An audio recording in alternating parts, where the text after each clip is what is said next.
Observe.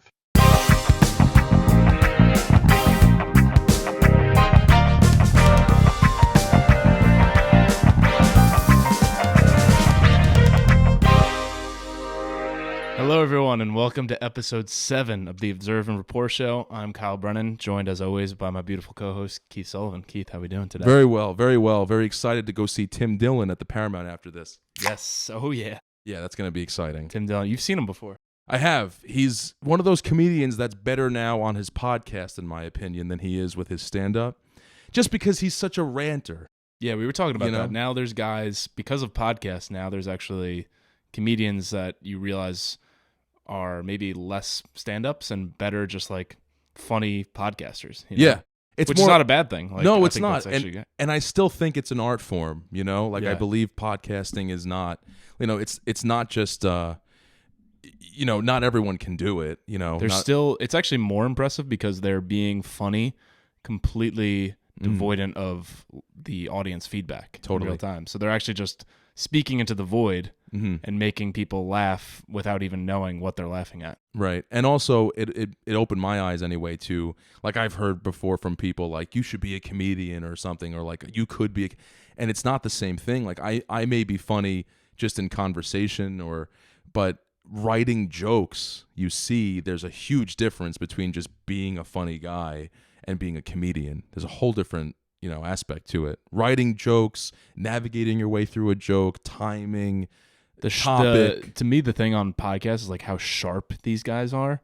With like, they don't miss a beat. Mark and, Norman has that. Yeah. You know, very one-liners, quick. Just quick. And Yeah. like, I feel like if I was put in that position with other comedians, like I would feel pressure, and then it wouldn't be as funny, right? Yeah. Because I would feel like I need to think of something as funny, but those guys just have the ability to just one up each other with like just funnier lines, and like they come up with creative words and like phrases and find the joke in something that you wouldn't have found it in. Wait till you see Tim tonight. Yeah. Man. Like, have you ever seen him with your own eyes? No, I don't think so. He is a huge person.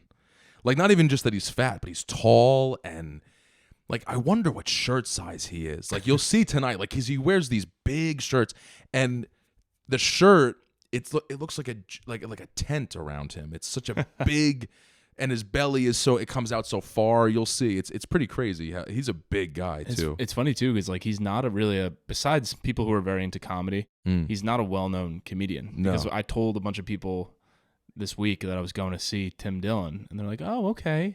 Yeah, Like they never heard of him. And he's I'm not like, a Bill Burr at all. He's very much like he's a crude, like rough around the edges, like not everyone's cup of tea type of humor. No. Even like my friends who we all have a similar sense of humor, they like don't really like him. Yeah.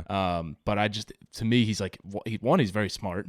He's a genius. He's actually really smart. He's and well-read, two, well-read. he hits the nail on the head of things like Long Island, because he's from Long Island. Yeah. He just hits the nail on the head of like the state of the country, like the types of people you see, and he just disparages things in such a He's great. dismantles things. He was going on with Giannis Pappas, who I also love, by the way, about, he goes, you know, people think that like it's New York City and then there's Long Island. He goes, really, it's Long Island, and like New York City is just a satellite. You know, Long Island is the thing. And Giannis is like, dude, when I was, he goes, because Giannis grew up in Manhattan, and he's like, when I was a kid, no one even thought about Long Island. Like, it was like Canada to us. You know, it was like this place that we'll never go to. And Tim's like, well, yeah, you know, it's good. 2 places you'll never afford to live in, you know? and he just goes on, and then Giannis, again, with the one-liners, Giannis is like, well, you know, there's still some shitholes in Long Island. He's like, yeah, but they serve a purpose. You know, someone's got to cook the meth. Someone's got to deal the drugs. It's like, he's just so, and you and I being Long Islanders, it's not just that we relate to him, but he's so, like you said, right about certain things like that. Like he's so culturally aware, and he's so articulate when he talks about it. And he has one of the best rants I would recommend to anyone if you haven't seen or heard of Tim Dillon. I think it was on Joe Rogan's podcast, or it might have been on his own, but it's just him going, America is... And like, it's his own. Yeah, it's his own. He just goes. What America means to me. That's the name of the rant. And it's like, I think the like the Star Spangled Banner's playing in the background. Yeah. And it's him just, it's maybe like a 3-minute rant of him just keeping going, like, America is, you know, a fentanyl overdose in a Walmart. Because America is, and he just keeps going. And America is a sandwich made of a sandwich. You know, like he just goes on and on about that stuff.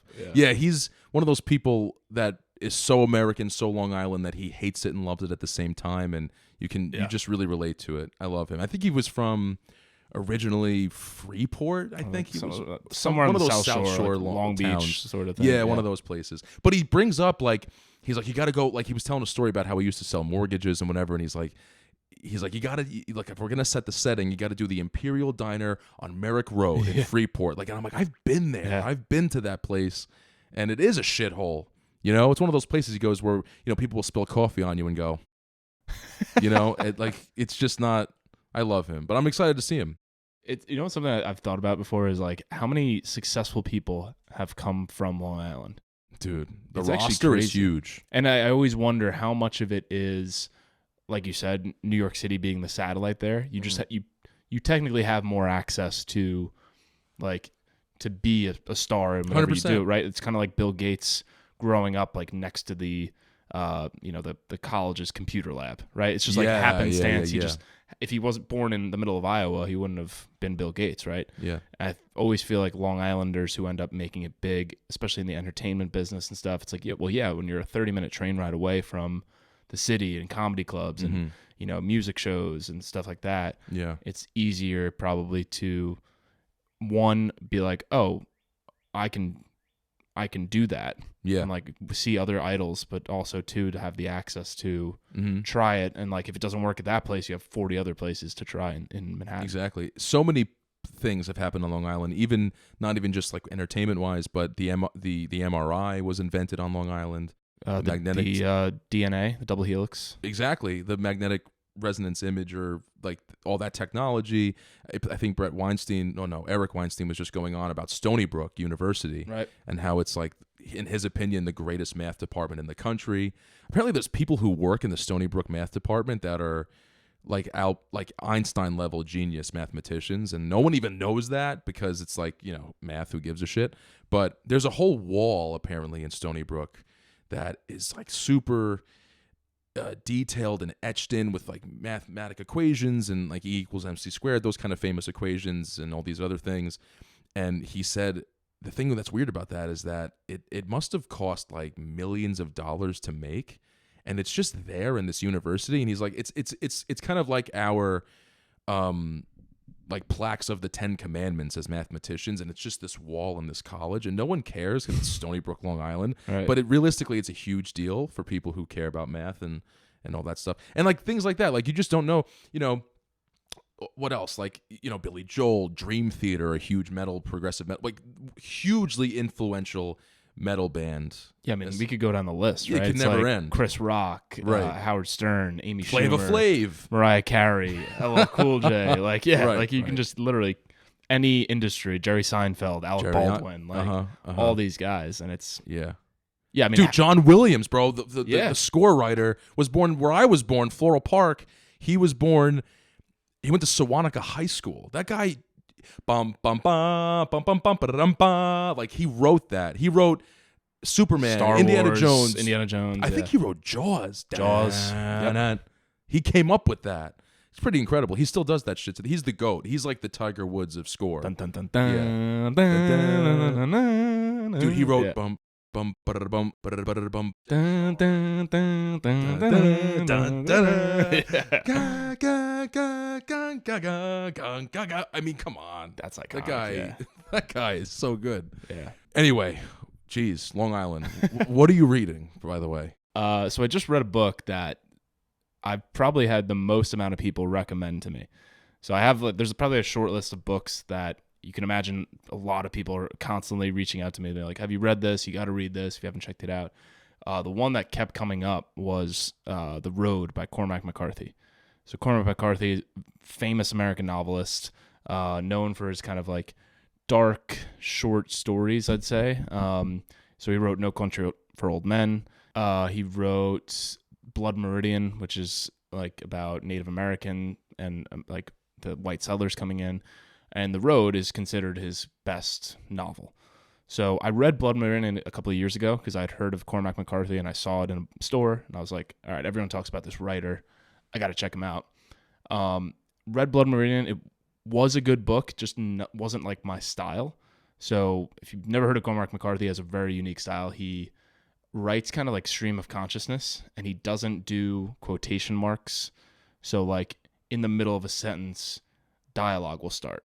Interesting. And you won't realize like who is speaking or that it's a conversation.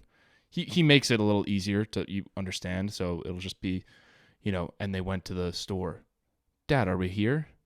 Yes, son, we're here. But it'll all be in like one paragraph. Uh-huh. It won't say there's not the tab to the there's no section. space, there's no quotation mark, and also I believe none of the characters, at least in The Road, none of them have names. So it's kind of just you're implying who's speaking based on the context. Mm-hmm. So it's a very unique style, and it takes a bit of getting used to. But I got to be honest, I read The Road, and I posted it on my Instagram. I said, I'm going on vacation. Which book should I read? And The Road won the poll. So I jokingly said, I was like, if this sucks, it's on you, to the people who voted. And I got to say, it wasn't for me. And it's not even that. I think Cormac McCarthy is a great writer. I think it's a good story and a good idea. I didn't find any parts of it that I really enjoyed. And I know I'll probably get criticism because people will be like, oh, it's a great story of like father and son and survival. And literally I didn't get that. So like it's either I'm not getting the book and maybe it's just not my thing. What I think it is more so it's like not liking a genre of music. So to me, it's like, I get that you like that, whether it's like country or heavy metal or rap. Mm-hmm. For me, Cormac McCarthy's genre is just like not my... I read 2 books by him. I'm not saying I'm not ever going to read another one or give it another shot. But to me, I was like, there was a part of me that's like, oh, that's cool. He developed his own writing style. And he's like, he's the only one that's known for not quotation marks and stuff. And then there's the other part of me that's like, fuck you, trying to be cool. Like, write a normal book, Right. And yeah, I just like. But let me ask you a question, because, do you like? What are your favorite novels? Like, are you a novel guy at all? Like, do you read novels? And what's your kind of? I mean, I know you like the Jack Reacher and all that, but. Like The Stand by Stephen King or something, like or All the Pretty Horses or something, like just a novel for novel's sake, for a story's sake. Are you that kind of a reader in general, or are you more of a nonfiction guy? What is your favorite novel? Yeah, I'm definitely more of a nonfiction guy for sure. That's for sure. But novels, I'd say like To Kill a Mockingbird is probably my number one. Yeah, I mean the Jack Reacher stuff. I love action thrillers and stuff.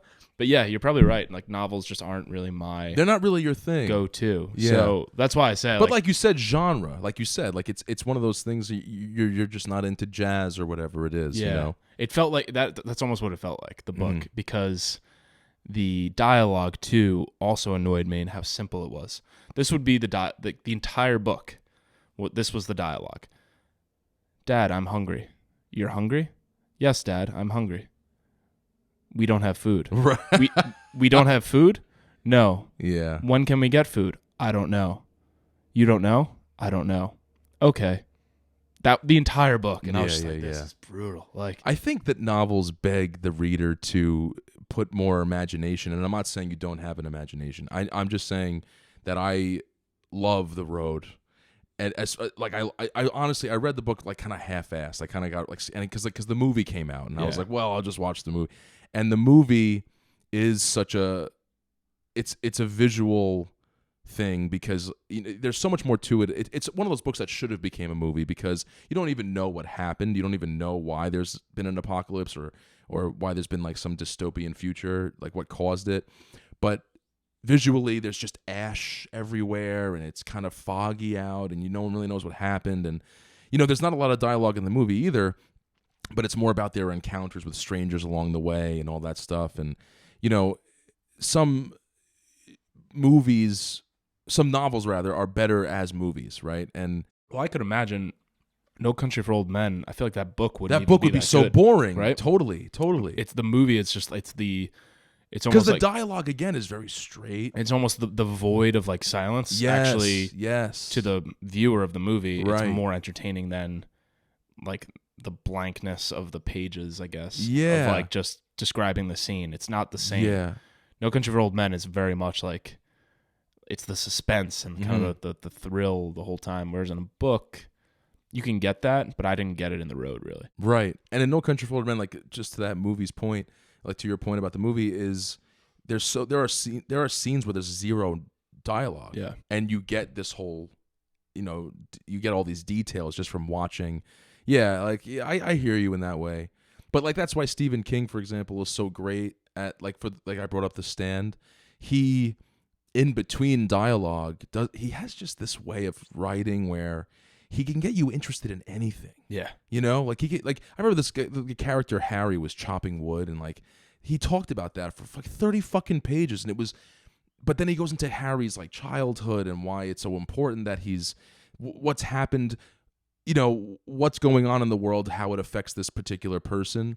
But yeah, if it's just like a book about, a dystopia and it's just blank conversation and nothing, did you feel that nothing kind of happened? Yeah. In the book, that one of those books? Yeah. Yeah. It's kind of like a song with no chorus. That was kind of what it felt like to me. Like Your jazz. It's just like, all right, when is like the beat gonna drop? Right. Or like when is like why are we here? When are the drums gonna kick in? Yeah, It kind of just felt like a slow melodic, just like, okay, nothing's happening really. But yeah, I think the key to a good like writer and the key to a good novel is when you're reading it, it just feels effortless. Yeah. Like when you don't like to do like extra you don't work, like, do you? Like you're like, Yeah. oh, I'm gonna read for 5 minutes before bed, and then you're like, shit, I just read like 90 pages. Mm-hmm. Like it's just effortless, and like I like when it glides page to page. Yeah. And there's like a good amount of breaks so that you can pause reading or whatever if you want.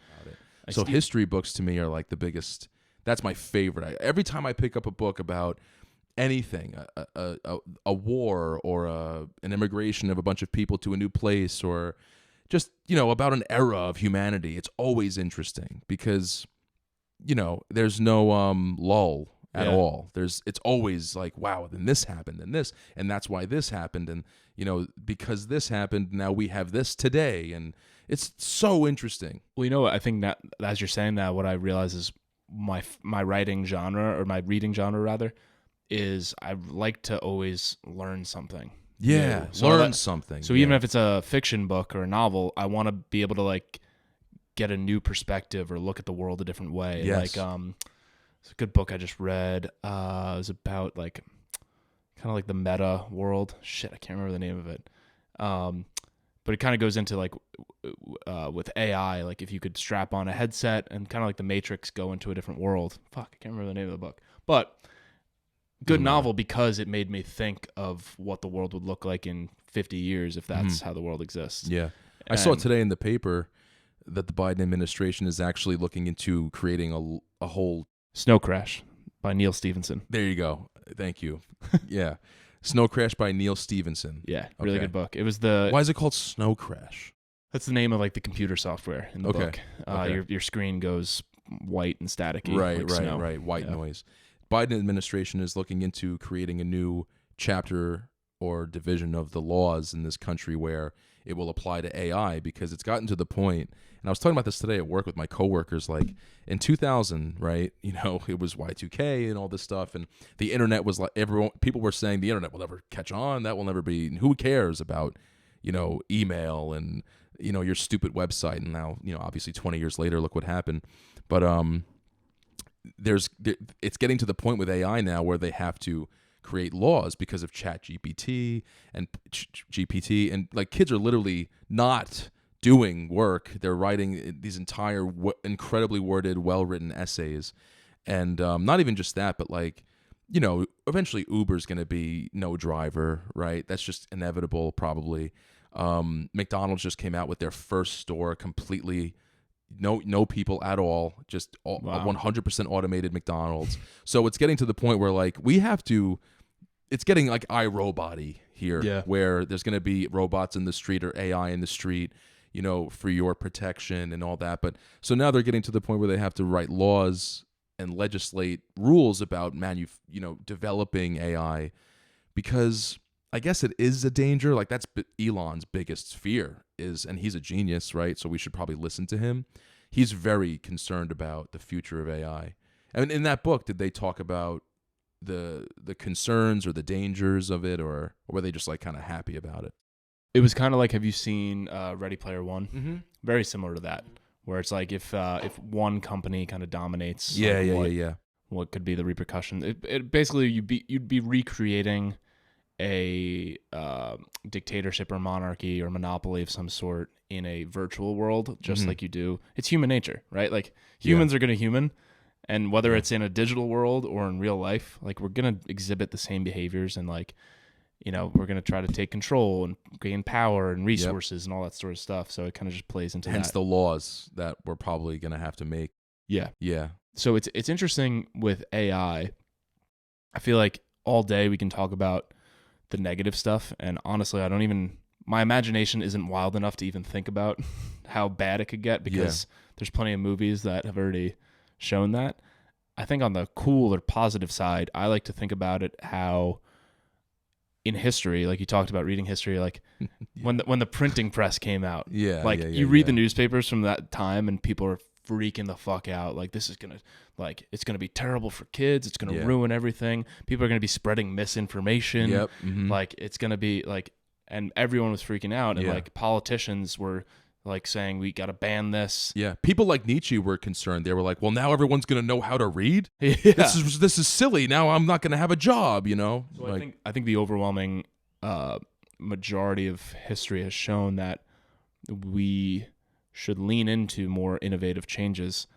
The struggle, I think, with AI is just how fast it's adapting. It's almost that's the problem. There's faster than we can keep up. Exactly. There's the guy. I forget his name, but the guy who directed District 9 is a super geeky sci-fi guy, and he was talking about on a podcast, that there's this other writer who writes these little AI-based short stories, and just as an example of how out of control it can get, he wrote this story about a world where someone develops some like AI that they can command and make them do things, and he goes he happens to run a paper stationery company, equipment company, like printers and fax machines and stuff, and he tells the AI, make this company the most successful stationery paper company in the world or of all time, right? And then it just jumps forward, like, just to make a long story short, it jumps forward to the whole universe is filled with nothing. It's paperclips, right? I've heard this example. I don't think it was paperclips. It was like fax machines and printers, and because I've heard it with when it basically tells the AI, like, I run a paperclip factory. Right. Find a way to make paperclips in the most efficient way possible. So at first it automates the process. It churns out paperclips at a much faster pace. Yeah. Right. And then then it eventually says like, oh, well, we don't need like human input anymore. We can kind of take over that manual process of whatever's slowing down the efficiency of the machine. We'll automate that ourselves, and we can run 24/7, like 365. Then, because the only program that was put in was make paperclips as efficiently as possible, now all it cares about is making paperclips. Exactly. It can do infinite number of things, but all it's going to do is Exactly. find resources to make paperclips. And then it eventually leads to a world where it's just like the world is filled with paperclips because all it does and knows how to do is make paperclips. Same thing, exactly. It realizes, oh, well, humans are obsolete. They can't create as quickly as I can.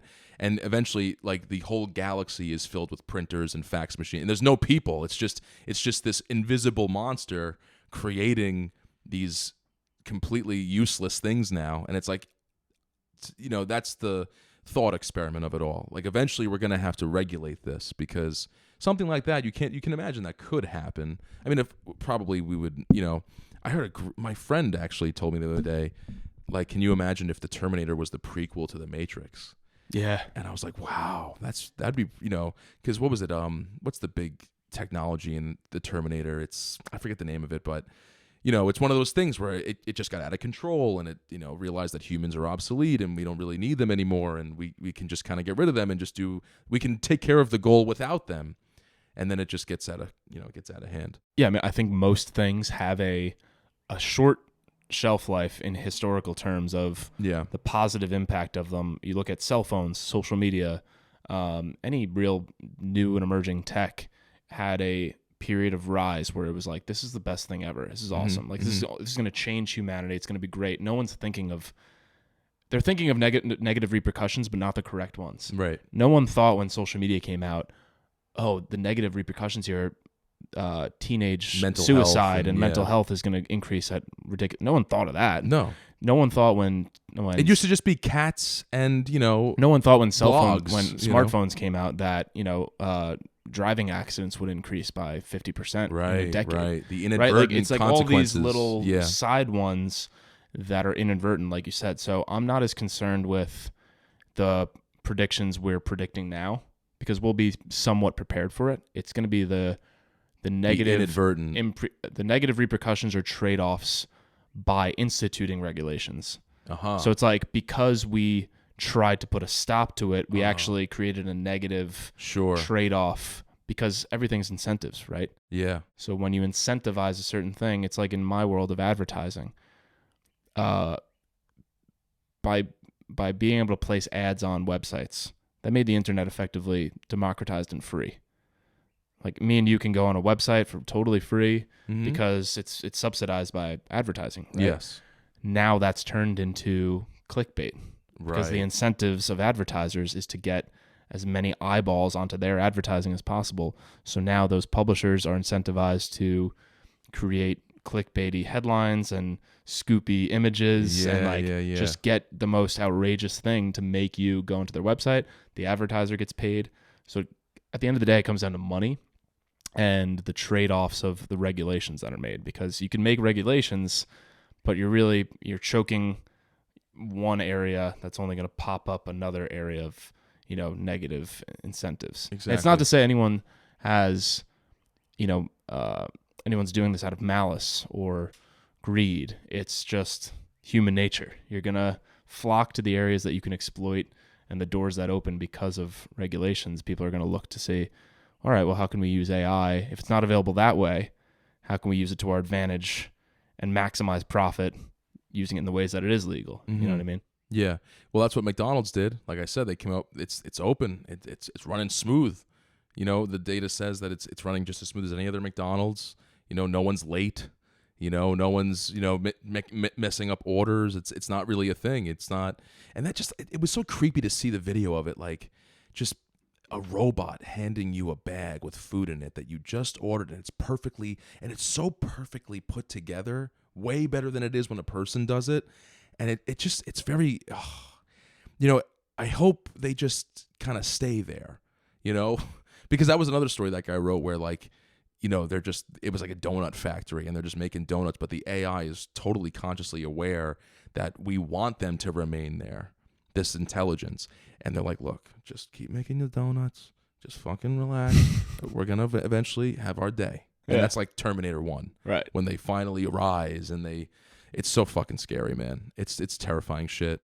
I mean, to a point though, there's so much, like, I think like the kickback of all of this is going to be, there's going to be a huge swing in the opposite direction of people wanting to do more hands-on things. Yeah, that's true. There's always an opposite reaction. You're going to see all of a sudden, like, everyone wants to get into woodworking, and that's why you see those like wants to do manual labor. Those ASMR manual labor is going to be popular, right? In like 10 years. Those ASMR videos of someone like cooking an omelet in the woods with like a knife and like making a fire from scratch. Like that's all because we don't do those things anymore. Yeah, because like all those skills are just decaying rapidly, and people are going to be like, wait, we want to make sure that we don't completely rely on AI and the internet to do everything for us. Like, dude, I went to fucking CVS this morning to get, prescription and like soap. It took me 20 minutes to check out because everyone is the self-checkout and no one knows how to use it. Self-checkout. It's the fucking most annoying thing. If you don't, if your product doesn't weigh the proper amount, then someone's going to come over for assistance, the weight, type in their code. By the way, before the weight thing, and I'm not going to get in trouble for this because allegedly I used to do this, but Dude, back in the day, before the weight thing, I would just like grab a whole thing of chicken cutlets and just put it on the thing and hit bananas. 89 cents, whatever it was. Like, I was like, well, if you're, listen, but that kind of that's behavior, the incentive for the trade-off. The incentive to get better. If you're going to have this bullshit thing, you ever hear the Bill Burr joke where he's like, I'm checking myself out. I didn't know I was working today. Yeah. I didn't check the schedule. Do you recognize me? Yeah. I don't fucking work here. Why am I checking myself out? It makes no sense. But if you're going to do that, then you better believe we're going to steal. Yeah. There's nobody there to tell me that, like, hey, you didn't pay for that. One time I was at a grocery store during Sandy. I was like, everyone was like, prepping, like, get the milk and the bread. Remember the milk and the bread, that whole thing? So I went and I got 2 shopping carts full of shit. And there was a blackout because of Sandy in the Stop and Shop. I just left with like $250 worth of groceries. Yeah. Yeah. Well, that's what happens when like natural disasters occur. Yeah. People, like, the rules, the thin fabric of society evaporates so quickly. Speaking of disasters, you want to know what I'm reading? I was just on my honeymoon, and I had all the time in the world to read this book, Midnight in Chernobyl. Holy shit, brother. I know that show came out. That's why I read the book. Did you watch the show? I watched, like, I've seen clips of it. I never watched the show. Like, I never watched the whole series, but I've seen clips of it, and I read the book, and the show, I never watched it, but I'm pretty sure they don't go into too much detail about what radioactivity is. No. Do you know what radioactivity is? Not really. Exactly. Neither did I. Like, people go, oh, it's radioactive. Like, oh, God, the radioactive. What does that even mean? So, well, I know, like, the sun is radiation. Yeah, the UV, ultraviolet light, all that stuff, and things we can't see, things we can't feel. But long story short, radioactivity is basically just there are elements that exist in this universe where the atoms and the electrons and the protons and neutrons, they move so quickly that they rip right through your cells that make up who you are or anything. And when that happens, it causes genetic damage and damage in general. Because it's literally going through you. Yeah, it's destroying you at a molecular level. So I didn't know that's what radiation is. Because I wondered, like, how did anyone figure this out, right? Like, how did anyone go... Chernobyl was like 1987? 86. So I'm going to get to the whole Chernobyl thing, but there was a place in Africa, I believe, where there was like a geyser, I guess, like a really hot, steamy water chute in the ground. And scientists were like, this is energy. There's a lot of energy here. There's heat and activity. What is causing this, So they, eventually over the research and all that stuff, they realized that it was plutonium reacting to something else, and it was creating all of this heat. And this, they realized if we could harness this energy and figure out how to control it, we could have endless energy, because they figured out from carbon dating that this has been burning steadily for 2 million years. So nuclear power plants are an effort to recreate that naturally occurring thing that happens sometimes on Earth. It actually ties back into what you were talking about with, like, money and capitalism and stuff like that, because incentive. The reason why Chernobyl failed so badly was because of the economic system that they had in place at the time. It really does come down to that. And I never knew that. Like, I just thought, like, Chernobyl was like just a big accident. Whoops. No, but that's not the case. It actually comes down to the money, as usual. It was also a bit of ego, too. They didn't want to admit that there were problems and that it was wrong and that they were doing things incorrectly. Mm-hmm. And it was because of kind of the Soviet regime and the way, like, the chain of command worked. Like, they didn't want to, ruffle any feathers with saying or correcting their superior officers. Right. So it's kind of the tale of that's oldest time, is like they knew the things that were wrong and what could go wrong, but no one said anything because of kind of the culture. Yeah. Essentially. And the capitalism versus socialism thing has been talked about ad nauseum, but if you're going to be creating a nuclear power plant, with something like socialism as your system, you're playing with fire, like, no pun intended, because, the main difference is in capitalist systems, right? Like, the laws that get written, they have the consumer's safety in mind. And also not just the consumer's safety, but they have to ensure that the consumer will have choice, because choice creates competition, and competition usually over time will decrease prices and increase quality. That's what capitalism basically is. And in socialism, that's not the case. You get what the government gives you, and that's basically the end of it. But inevitably, supply runs low, and when that happens, prices go up, not down, and they ended up cheaping out on the nuclear power plant. And if you're going to cheap out on the materials that you're using to regulate nuclear fission in a tube, something's going to go wrong. And that's exactly what happened. It not only can lead to a nuclear disaster, but it did lead to a nuclear fucking catastrophe. And that's why like monopoly is like such a crime in this country, because if one thing is calling all the shots, or if one thing is creating all the demand, things get really out of hand really quickly. Yeah, and also like competition is necessary to create a thriving environment in general. It creates better things, creates a better product, it makes everyone better. Yeah. It rises. What makes it work is like in capitalism, it's more about, the inevitable realities of the universe that we all live in, more than it's about, which generates the most profit, because that's, like you said, like humans are going to human, So in socialism, like that's why everything gets so tense and tight, and it's got to be a tightly run ship, because you're going against the grain. You're going against the natural order of the way we all behave. Yeah. So like that's why in the Soviet Union, anyone who goes against what you're saying, you got to just kill them. Just kill them in the parking lot. It was way more morbid than people think, because at the end of the day, everyone's wearing suits and we're building a nuclear power plant. Right. But if you go against your authority is such a big deal, because you have to do it, because you're trying to do something that isn't going to work. Well, yeah, and it's also I'm reading Thomas Sowell, who's like a famous economist. I'm reading his book. That's a collection of all of his articles, and he talks so much about the value of capitalism, and how he has an article, I can't remember the name of it, but it's essentially speaking to how everything. He's not a nihilist by any means. He's not like disparaging the government and like all the services they provide. Obviously, there are things the government provides for people that we pay for with taxes that are, amazing and make access to certain things amazing for us, right?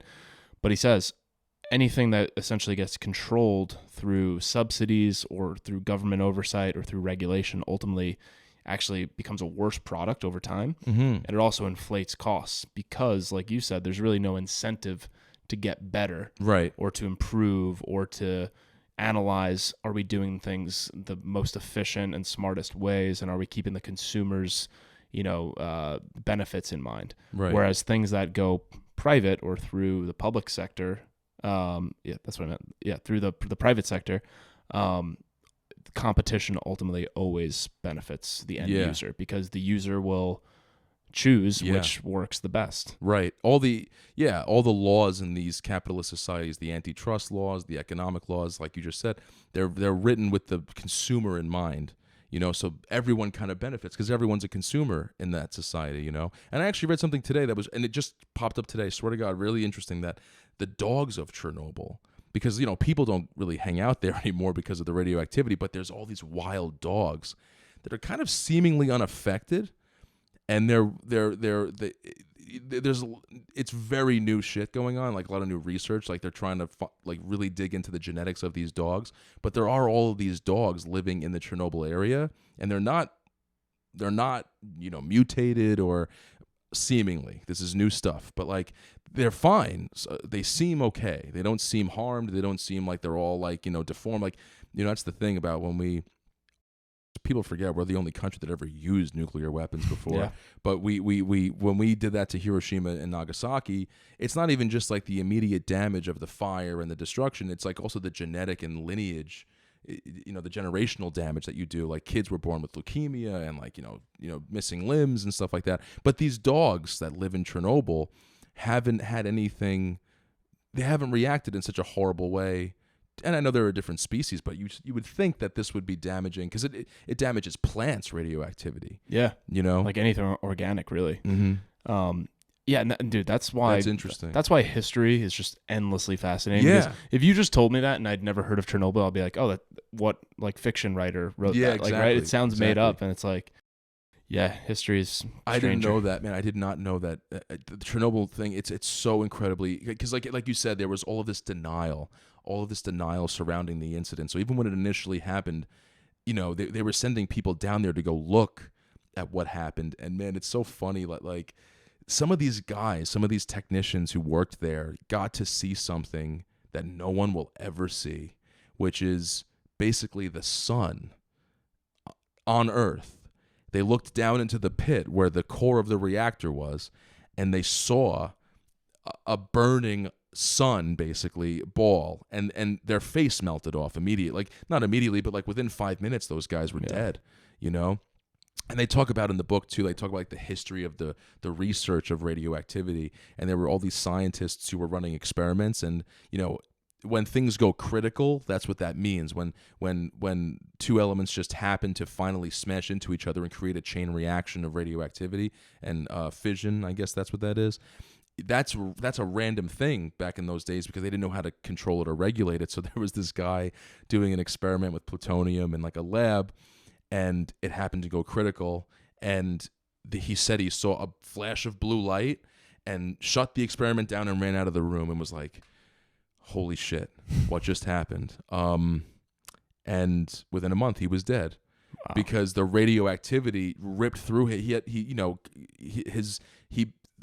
Radiation sickness is one thing, but to die from it because you were right there, that means that on a molecular genetic level, you were mutated, and now everything that grows because you're constantly growing, cells are growing and dying, and the new ones now are not the right ones, and you're going to eventually just die from cancerous tumors, from a million other things, and it's so a lot of people died to get this research and technology to where it is today, which, by the way, is still the most efficient way of energize. That was what the Soviet Union was trying to do. They were trying to be the first nation to energize an entire city with just nuclear power, and that didn't work out.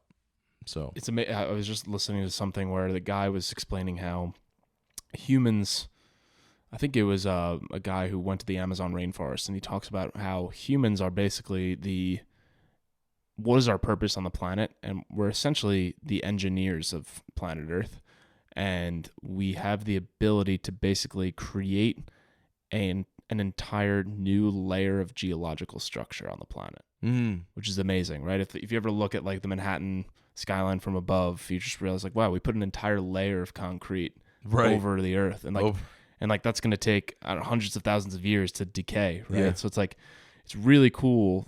And talking about radiation and our ability to harness the energy of the Earth and fossil fuels, and like, man, it's crazy. We're just so innovative. What we can do with what we have, and how we can use it for such good, and how at the end of the day we're just sophisticated apes, right? And we're gonna fuck it up in some way, right? There's gonna be trade-offs. Well, it's really dangerous, man. Yeah, like nuclear energy, it can be, but like also, by the way, though, I mean, this was only so dangerous because the Soviet system, the socialist system that the Soviet Union had at the time, they had to end up cheaping out on material. And in the United States, we have nuclear power plants, but they have containment domes over them just in case there is an accident. We also use something called water-cooled nuclear reactors, which is like a totally different kind of technology that's a lot more expensive, but it's safer at the end of the day. So there's differences, and there are ways to do it now where it's not like the chances of it being the only reason. When you find out why this happened, it's incredible. You can't believe that this was even, because like, and again, this was the whole thing with like the moon race, the race to the moon. Like, it's the battle between Russia and America, communist and democracy. It's the whole, like you said, like they're just lying the whole time because they can't admit that we're not going to beat them or whatever. So, but they were willing to make these incredibly risky altercations to their reactor just to try and get it done. And man, they created a nuclear bomb, and it blew in a town, and a lot of people died, and all the people responding to all the firemen, like you're a fireman, all the firemen died. And by the way, I don't know if they go into this in the show or not, but they had to get a bunch of miners to dig out the core because it was going to sink into the Atlantic Ocean. And I mean, this literally could have ended humanity. And if it got out, if it was completely left to its own, it would have eventually caused. They just concreted over it, right? Is that what they did? Yeah, I believe so. I think that's how the docuseries just ends, and they're like, and a lot of the guys died. I think 100 of them died from radiation sickness. Of course, I mean, and they knew like it's a suicide mission in a way, and they were like, well, I mean, what are we gonna do? Let everybody die? Right. Like literally everybody died, the whole world. Yeah, I mean, it's probably the biggest disaster in the history of our species. I mean, it was so one bad. of yeah. Well, on that note, death and People dying. People dying. Should we end it up? Silver lining. Now we know. Now we know. Don't do that again. All right, let's go see Tim Dillon. All right. Thanks, guys. Thank you very much soon. for tuning in. We'll see you next time.